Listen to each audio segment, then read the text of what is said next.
ಹೋರಾಟಕ್ಕೆ ಭಾರತೀಯ ಜನತಾ ಪಕ್ಷದ ಹೋರಾಟಕ್ಕೆ ಭಾರತೀಯ ಜನತಾ ಪಕ್ಷದ ಹೋರಾಟಕ್ಕೆ बोलो भारत माता की जय बोलो भारत माता की जय ಸಂವಿಧಾನ ವಿರೋಧದ ರಾಜ್ಯ ಸರ್ಕಾರ ನೋಡ್ತಾ ಇದ್ರಿ ಏನ್ ಕಾಂಗ್ರೆಸ್ ಸರ್ಕಾರ ಬಂದಿದ ಮೇಲೆ ಬಡ್ರಿ ಇರ್ಬೋದು ಹಿಂದುಳಿದವರೆಗೂ ಎಲ್ಲರಿಗೂ ಅನ್ಯಾಯ ಮಾಡ್ತಂತ ಆಗ್ತಾ ಇದೆ.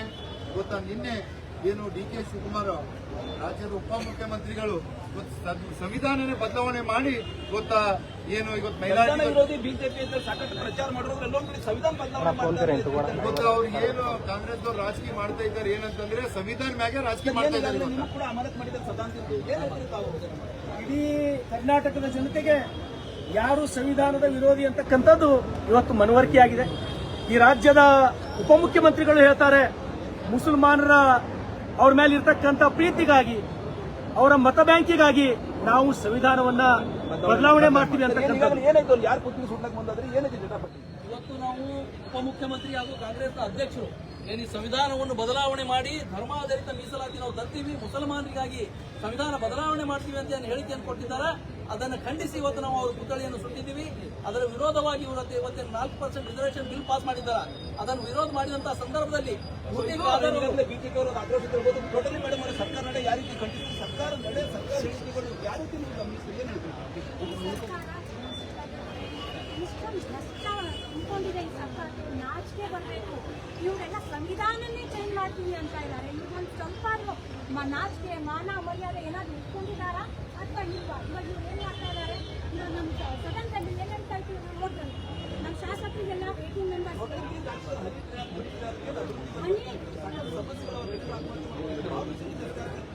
ಹನಿ ಟ್ರ್ಯಾಪ್ ಅನ್ನೋದಂತೂ ಅದು ನಮ್ಗೆ ಒಂಚೂರು ಗೊತ್ತಿಲ್ಲ. ಅದು ನಮಗೆ ಮಾಹಿತಿನೂ ಇಲ್ಲ. ದಯವಿಟ್ಟು ಇವಾಗ ನಾವು ಬರ್ತಾ ಇರೋದು ಕಾಂಗ್ರೆಸ್ ಸರ್ಕಾರ ಅನ್ನೋದು ಯಾವ ಏನು ವರ್ಸ್ತಿದೆ ಅಂತ ಎಲ್ಲರೂ ನೋಡ್ತಾ ಇದ್ದೀವಿ.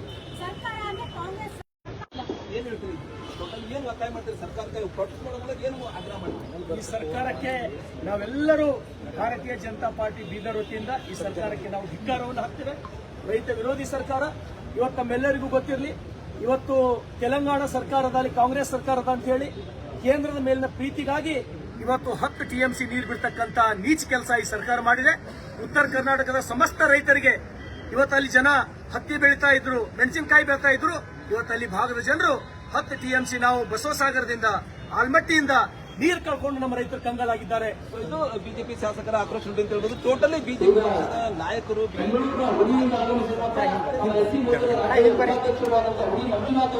ಈ ಪ್ರೊಟೆಸ್ಟ್ ಉದ್ದೇಶಿಸಿ ಮಾತಾಡ್ತಾರೆ.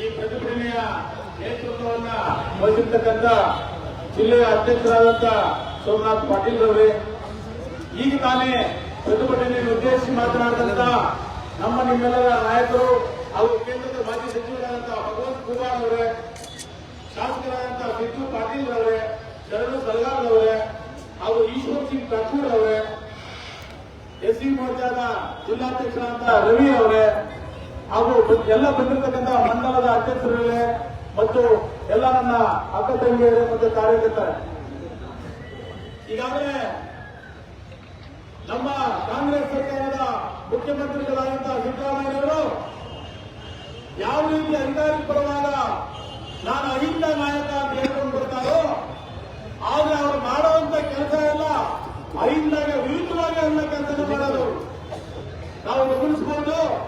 ಈಗ ಅಲ್ಪಸಂಖ್ಯಾತರಿಗೆ ಅಂದ್ರೆ ಮುಸಲ್ಮಾನರಿಗೆ ಅಂತ 4% ಅಂತೇಳಿ ಅಲ್ಲಿ ಮುಸಲ್ಮಾನ ಒಬ್ಬರೇ ಇಲ್ಲ, ಅಲ್ಪಸಂಖ್ಯಾತರು ಹಲವಾರು ಜನರು ಬರ್ತಾರೆ ಅಂತ ಹೇಳ್ತಾರೆ ಅವರು. ಆದ್ರೆ ಧರ್ಮಾಂತರವಾಗಿ ರಿಸರ್ವೇಶನ್ ಮೀಸಲಾತಿಯನ್ನು ಕೊಡಕ್ಕೆ ಸಂವಿಧಾನದಲ್ಲಿ ಎಲ್ಲೂ ಅವಕಾಶ ಇಲ್ಲ. ಆದ್ರೆ ಅವರು ಈಗಾಗಲೇ ಅದನ್ನ ಮೀಸಲಾತಿಯನ್ನು ಕೊಟ್ಟಿದ್ದಾರೆ. ಅದಕ್ಕೆ ನಾವು ಪ್ರತಿಭಟನೆಯನ್ನು ಹಾಕೊಂಡು ಧರ್ಮಾಂತರ ಮೀಸಲಾತಿಯನ್ನ ಸಂವಿಧಾನದಲ್ಲಿ ಕೊಡಲಿಕ್ಕೆ ಅವಕಾಶ ಇಲ್ಲ. ಈಗಾಗಲೇ ಆಂಧ್ರ ಪ್ರದೇಶ, ಮಹಾರಾಷ್ಟ್ರ ಸರ್ಕಾರಗಳು ಈ ನಿರ್ಣಯ ತೆಗೆದುಕೊಂಡಂತ ಸಮಯದಲ್ಲಿ ಇದು ಸುಪ್ರೀಂ ಕೋರ್ಟ್ ಅಲ್ಲಿ ಚರ್ಚೆ ಬಂದ ಸಮಯದಲ್ಲಿ ಅವೆಲ್ಲರೂ ಮೀಸಲಾತಿಯನ್ನು ರದ್ದುಗೊಳಿಸಿದ್ದಾರೆ. ಅದು ಅರಿವಿದ್ರೂ ಸಹ ಮತ ಪಡೆಯಲಿಕ್ಕೋಸ್ಕರವಾಗಿ ಮುಸ್ಲಿಮರನ್ನು ಓಲೈಕೆ ಮಾಡೋದಕ್ಕೋಸ್ಕರವಾಗಿ ಸಿದ್ದರಾಮಯ್ಯವರು ಕೆಲವು ನಿರ್ಧಾರಗಳನ್ನು ಈಗಾಗಲೇ ತಗೋತಾ ಇದ್ದಾರೆ. ಮೀಸಲಾತಿಯನ್ನು ಕೊಟ್ಟಿದ್ದಾರೆ. ಹಾಗಾಗಿ ಒಬ್ಬರು ಆ ಮೀಸಲಾತಿ ಇದು ಕೊಡಲ್ಲ ಅಂತ ಸಂವಿಧಾನ ಆದರೂ ಸಹ ಓಟಿಗೋಸ್ಕರವಾಗಿ ರಾಜಕಾರಣ ಮಾಡ್ತಾ ಇದ್ದಾರೆ.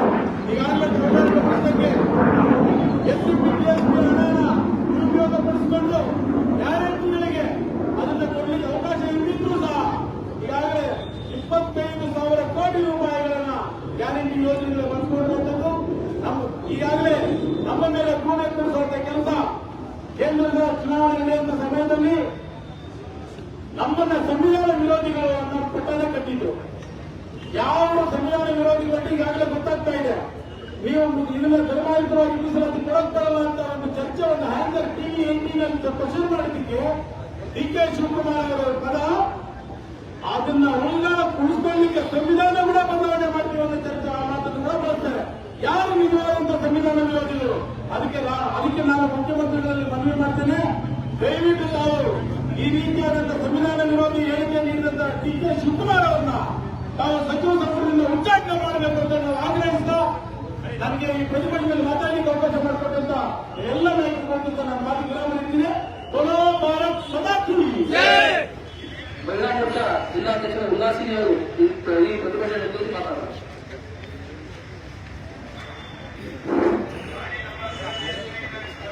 ಎಲ್ಲ ಸೇರಿದಂತಹ ನನ್ನ ತಮ್ಮದು ಎಲ್ಲರಿಗೂ ನಮಸ್ಕಾರ. ನಾವೆಲ್ಲ ಸೇರಿ ಏನ್ ಕಾರಣ ಅಂದ್ರೆ ನಿಮ್ಗೆಲ್ಲ ಗೊತ್ತಿರೋ ಪ್ರಕಾರ ಕಾಂಗ್ರೆಸ್ ಸರ್ಕಾರ ಬಂದ್ಬಿಟ್ಟು ಭ್ರಷ್ಟ ಅನ್ನೋದೇ ಕಾಂಗ್ರೆಸ್ ಹೆಸರು ಇವಾಗ ಭ್ರಷ್ಟ ಅನ್ನೋದು ನಾವೆಲ್ಲ ನಿಮ್ಗೆಲ್ಲ ಗೊತ್ತಿರೋ ಪ್ರಕಾರ ಇವಾಗೆಲ್ಲರೂ ಮಾಡ್ತಾ ಇರೋದು ಬಿಸ್ನೆಸ್ ಅನ್ನೋರು ಹೆಂಗ್ ಮಾಡ್ಕೊಂಡಿದ್ದಾರೆ ಅಂದ್ರೆ ಬಡವರಿಗೆಲ್ಲ ಸಮಸ್ಯೆಗಳು ಏನು ಪರಿಹಾರ ಮಾಡ್ತಾ ಇಲ್ಲ. ನೀವು ಜಸ್ಟ್ ವೋಟ್ ಬ್ಯಾಂಕಿಂಗ್ ಸಲುವಾಗಿ ನೀವು ಬಿಸ್ನೆಸ್ ಮಾಡ್ಕೊಂಡಿದ್ದಾರೆ. ಯಾವ ತರ ಅಂದ್ರೆ ಯಾರಾದ್ರೆ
ಡಿ.ಕೆ. ಶಿವಕುಮಾರ್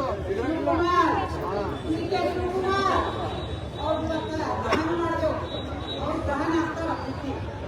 ಯಾಕಂದ್ರೆ ಇಲ್ಲಿ ಮಾಡಿದೇವಲ್ಲ ಅಹಂಕಾರದ ದಹನ ಇದು. ನಿಜವಾಗಿ ಇವತ್ತ ಕಾಂಗ್ರೆಸ್ ಸರ್ಕಾರದ ದಬ್ಬಾಳಿಕೆ ಅಹಂಕಾರ ಇವತ್ತು ನಿಜವಾಗೂ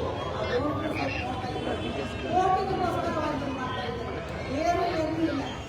ಮುಂದಿನ ಚುನಾವಣೆಯಲ್ಲಿ ಅವ್ರು ಏನ್ ಮಾಡ್ತಾರೆ, ಭಾರತೀಯ ಜನತಾ ಪಕ್ಷ ಮುಂದಿನ ಚುನಾವಣೆಗೆ ಬಂಗಾರ ಹಿರಿಯರಾಗಿ ಭಾರತೀಯ ಜನತಾ ಪಕ್ಷ ಆಡಳಿತದ ವರ್ಗದ ಮಾಡಿ ನಾಟಕ ಮಾಡ್ತಾ ಇದ್ದಾರೆ. ಪಾಪದ ಬಹಳ ತುಂಬ ಹಿಂದೆ ಒಂದ್ಸಲ ಮಾಧ್ಯಮದಲ್ಲಿ ನಿಮಗೆಲ್ಲ ಗೊತ್ತು, ರೇಣುಕಾರವರು ಆಮೇಲೆ ಸಿದ್ದರಾಮಯ್ಯನವರು ವಿಧಾನಸಭಾ ಭಾಗಿಯಾದ್ರು, ನಿಮಗೆಲ್ಲ ಗೊತ್ತದ. ಆದರೆ ಅವತ್ತು ಏನೂ ಆಗಿಲ್ಲ. ಇವತ್ತು ಶಾಸಕರಿಗೆ ಇವತ್ತು ದಬ್ಬಾಳಿಕೆ ಮಾಡಿ ಹೊರತಾ ಇದ್ದಾರೆ, ಪ್ರಸ್ತಾವ ಮಾಡ್ಯಾರ. ಏನಾದರೂ ಅದಕ್ಕೆ ಸರಿಯಾಗಿ ಪಾಠವನ್ನ ನಮ್ಮ ಭಾರತೀಯ ಜನತಾ ಪಕ್ಷ ಚೆನ್ನಾಗಿ ಸೆಂಟ್ರಲ್ ಗೌರ್ಮೆಂಟ್ ನೋಡ್ತಾ ಇದ್ದಾರೆ. ಇವರೇನೋ ನಾಟಕ ಮಾಡ್ತಾ ಇದ್ದಾರೆ ತಿಳ್ಕೊಂಡು ಇವ್ರ ನಾಟಕ ಮುಗಿತದ ಹೆಣ್ಣು. ಮುಂದಿನ ದಿನದಲ್ಲಿ ಭಾರತೀಯ ಜನತಾ ಪಕ್ಷ ಎಲ್ಲಕ್ಕಿಂತ ದೇಶದಲ್ಲಿ ಈ ಕಾಂಗ್ರೆಸ್ ಸರ್ಕಾರ ಹೋಗ್ಬೋದು ಅಂತ ತಿಳ್ಕೊಂಡು ನಮ್ಮ ರಾಜ್ಯ ಹೆಸರು ಅಧ್ಯಕ್ಷರಿದ್ದಾರೆ. ಬಹಳ ವಿವರವಾಗಿರ್ತಾರೆ ಅವರು. ನಾಟಕ ಅವ್ರ ಬರೀ ನಾಟಕ ಇದೆ. ಆ ನಾಟಕ ಯಾಕೆ ಸರ್ ಮೂರಕ್ಕೆ ನಾಟಕ, ಆ 3 ತಿಂಗಳ ನಾಟಕ ಹೋಗ್ಬೇಕು ಹೇಳಕ್ಕೆ ಇಷ್ಟಪಡ್ತೀನಿ. ಮೊದಲ ಪತ್ರಿಕಾ ಮಾಧ್ಯಮದಲ್ಲಿ ಧನ್ಯವಾದಗಳು.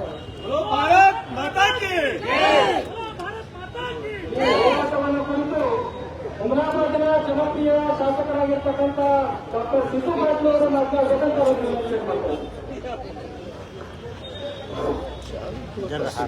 ಸರ್ಕಾರ ವಿರುದ್ಧ ಭಾರತೀಯ ಜನತಾ ಪಕ್ಷ ವತಿಯಿಂದ ಈ ಒಂದು ಪ್ರತಿಭಟನೆಯ ನಾಯಕ ವಹಿಸಿದಂತ ಜಿಲ್ಲಾಧ್ಯಕ್ಷ ಸೋಮನಾಥ್ ಪಾಟೀಲ್ ಅವರೇ, ಆತ್ಮೀಯ ಶಾಸಕರಾದ ಶಾರದಾ ಸಲಗರ್ ಅವರೇ ಹಾಗೂ ಎಸ್ಸಿ ಮೋರ್ಚಾದ ರಾಜ್ಯ ಉಪಾಧ್ಯಕ್ಷರಾದ ಪುರಿ ಮಂಜುನಾಥ್ ಅವರೇ ಹಾಗೂ ಸ್ಥಳೀಯ ಮುಖಂಡರಾದ ಠಾಕೂರ್ ಅವರೇ ಹಾಗೂ ಸಮಸ್ತ ಭಾರತೀಯ ಜನತಾ ಪಕ್ಷದ ಎಲ್ಲ ಮೋರ್ಚಾದ ಅಧ್ಯಕ್ಷರೇ, ಕಾರ್ಯಕರ್ತ ಬಂದವರೇ, ಈಗಾಗಲೇ ತಮಗೆಲ್ಲ ಗೊತ್ತಿದ್ದ ಹಾಗೆ ಏನ್ ಕಾಂಗ್ರೆಸ್ ಸರ್ಕಾರ ಈ ರಾಜ್ಯದಲ್ಲಿ ಬಂದ ಮೇಲೆ ಇವತ್ತ ಬಹಳಷ್ಟು ನಮ್ಮ ಪಕ್ಷದ ಶಾಸಕರಿರ್ಬೋದು, ಕಾರ್ಯಕರ್ತರಿರ್ಬೋದು ಅನ್ಯಾಯ ಮಾಡ್ತಾ ಇದ್ದಾರೆ. ಇವತ್ತ ಬಹಳಷ್ಟು ಕಡೆ ನಮ್ಮ ಕಾರ್ಯಕರ್ತರ ಮೇಲೆ ಫುಲ್ಲು ಕೇಸ್ಗಳನ್ನು ಹಾಕೋದು ನಾವು ಮಣ್ಣು ಕೂಡ ನೋಡ್ತಾ ಇದ್ದೀರಿ. 16ನೇ ಅಧಿವೇಶನದಲ್ಲಿ ನಮ್ಮ 18 ಶಾಸಕರನ್ನು ಅಮಾನತು ಮಾಡಿ 6 ತಿಂಗಳ ಅಮಾನತು ಮಾಡಿದ್ದಾರೆ. ಗೊತ್ತಾ, ಒಂದು ದೇಶದ ರಾಜಕಾರಣನೇ ಗೊತ್ತಾ ಕಾಂಗ್ರೆಸ್ ಸರ್ಕಾರ ಮುಂದಿನ ಕೂಡ ಮಾಡ್ಕೊಂಡು ಬರ್ತಾ ಇದೆ.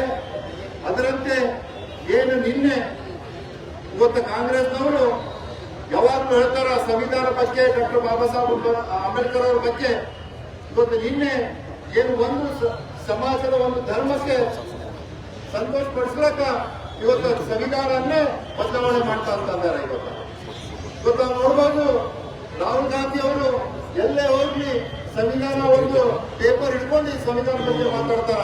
ಇವ್ರಿಗೆ ಏನೇನು ನೈತಿಕತೆ ಇದೆ ಗೊತ್ತಾ?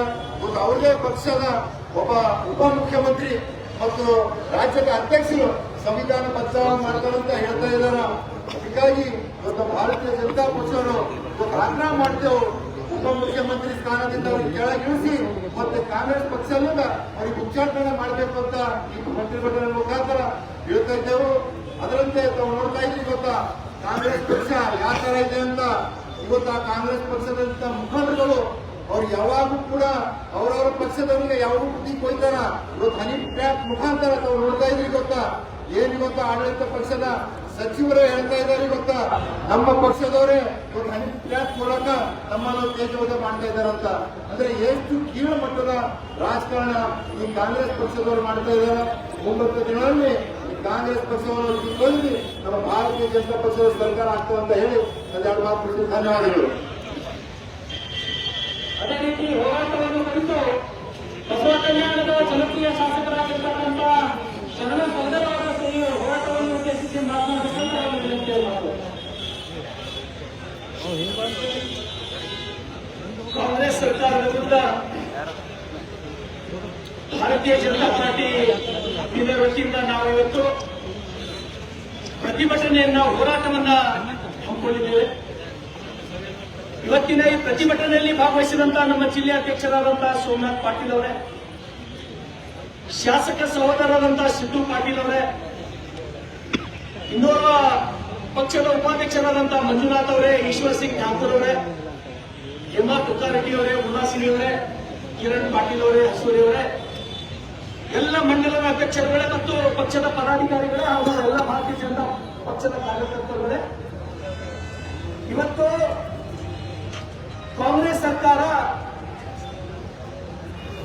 ಸಂವಿಧಾನವನ್ನ ಲೆಕ್ಕಿಸಿದೆ. ಡಾಕ್ಟರ್ ಬಾಬಾ ಸಾಹೇಬ್ ಅಂಬೇಡ್ಕರ್ ಸಂವಿಧಾನವನ್ನ ಧಿಕ್ಕರಿಸಿ ಧರ್ಮದ ಆಧಾರದ ಮೇಲೆ ಮೀಸಲಾತಿಯನ್ನು ಕೊಡ್ತಕ್ಕಂಥದ್ದು ಬಹುತೇಕ ನಮ್ಮೆಲ್ಲರಿಗೂ ಅತ್ಯಂತ ನಾಚಿಕೆಗೇಡಿನ ವಿಷಯ. ಇದು ನನಗೆ ಬಹಳ ವಿಚಿತ್ರ ಅನಿಸ್ತಾ ಇದೆ. ಈ ರಾಜ್ಯದಲ್ಲಿ ಬರೀ ಮುಸ್ಲಿಮರು ಮಾತ್ರ ಬಡವರ, ಬರೀ ಮುಸ್ಲಿಮರು ಮಾತ್ರ ನಿಮಗೆ ಓಟ್ ಕೊಟ್ಟು ಈ ಸರ್ಕಾರವನ್ನ ತಂದ್ರ, ದಲಿತರಲ್ಲಿ ಬಡವರಿಲ್ವಾ?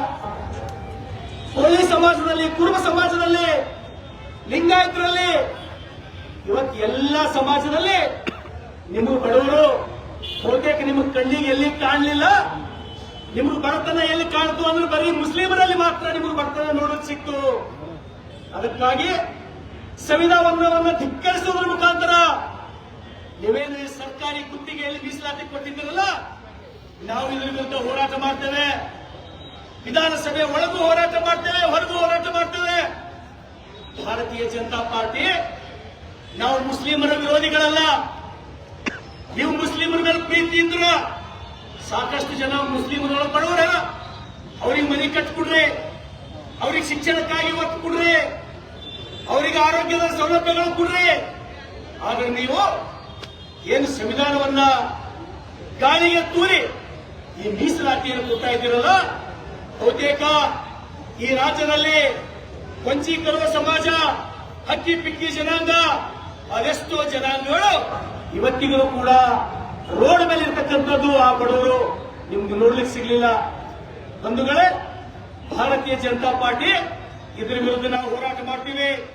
ವಿಧಾನಸಭೆಯಲ್ಲಿ ನಮ್ಗೆ ತಾವೇನು ಅಮಾನತು ಮಾಡಿರಿ, ಅಮಾನತು ಅಷ್ಟೇ ಅಲ್ಲ, ನೀವೇನು ಶಿಕ್ಷೆ ಕೊಟ್ಟರು ಈ ನೀತಿಯ ವಿರುದ್ಧ ತಾವೇನು ಕರ್ನಾಟಕದ ವಿಧಾನಸಭೆ ನಾವು ಅದೊಂದು ರಾಜ್ಯದ 7 ಕೋಟಿ ಜನರ ದೇವಾಲಯ ಅಂತೇಳಿ ನಾವು ಆರಾಧನೆ ಮಾಡ್ತೇವೆ. ಆ ದೇವಾಲಯದಲ್ಲಿ ತಾವು ಔರಂಗಜೇಬನ ಆಡಳಿತ, ಟಿಪ್ಪು ಸುಲ್ತಾನನ ನೀತಿಗಳನ್ನು ತಾವೇ ತರಲತ್ತೀರಿ. ಇದರ ವಿರುದ್ಧ ನಾವು ತೊಡೆತಟ್ಟಿ ಹೋರಾಟ ಮಾಡ್ತದೆ ಭಾರತೀಯ ಜನತಾ ಪಾರ್ಟಿ.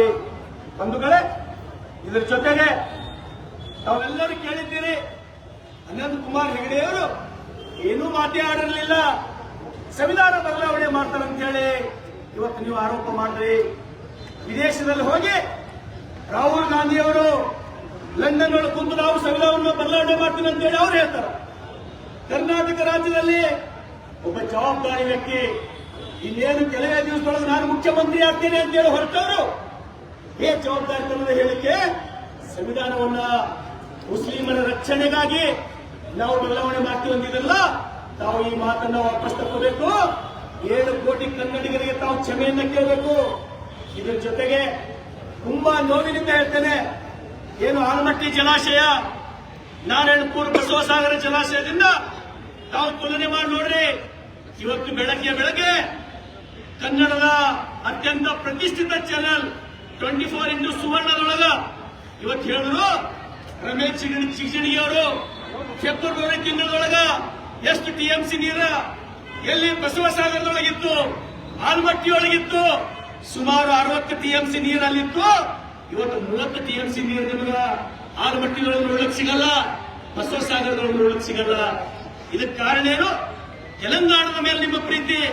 ಹಾಗಾದ್ರೆ ಈ ರಾಜ್ಯದ ಜನ ನಿಮಗೆ ಓಟ್ ಕೊಡ್ಲಿಲ್ಲ, ಈ ರಾಜ್ಯದ ರೈತರ ಮೇಲೆ ನಿಮಗೆ ಪ್ರೀತಿ ಇಲ್ಲ. ಅದಕ್ಕಾಗಿ ಜನ ಶಾಪ ಹಾಕ್ತಾ ಇದ್ದಾರೆ ನಿಮ್ಮ ಮೇಲೆ. ಹಾಗಾಗಿ ಎಲ್ಲಿವರೆಗೆ ಉತ್ತರ ಕರ್ನಾಟಕದ ಜನರಿಗೆ, ಸಮಸ್ತ 7 ಕೋಟಿ ಕನ್ನಡಿಗರಿಗೆ, ವಿಶೇಷವಾಗಿ ಕಲ್ಯಾಣ ಕರ್ನಾಟಕದ ಈ ರೈತರಿಗೆ ಇವತ್ತು ಜನ ಗೋಳು ಇಡ್ತಾ ಇದ್ದಾರ. ಹತ್ತಿ ಹಾಕ್ಯಾರ, ಮೆಣಸಿನಕಾಯಿ ಹಾಕ್ಯಾರ, ತರಕಾರಿ ಹಾಕ್ಯಾರ, ನೀರಿಲ್ಲ ಅಂತೇಳಿ ಕಲ್ಯಾಣ ಕರ್ನಾಟಕದ ಜನ ಸಾಕಷ್ಟು ಜನ ಗುಳೆ ಹೋಗಿದ್ದಾರ. ಇವ್ರ ಮೇಲೆ ನಿಮಗೆ ಪ್ರೀತಿ ಇಲ್ಲ, ತೆಲಂಗಾಣದವ್ರ ಮೇಲೆ ನಿಮಗೆ ಅಪಾರ ಪ್ರೀತಿ. ಯಾಕ? ಅಲ್ಲಿ ಕಾಂಗ್ರೆಸ್ ಸರ್ಕಾರದ ಅಂತ ಹೇಳಿ.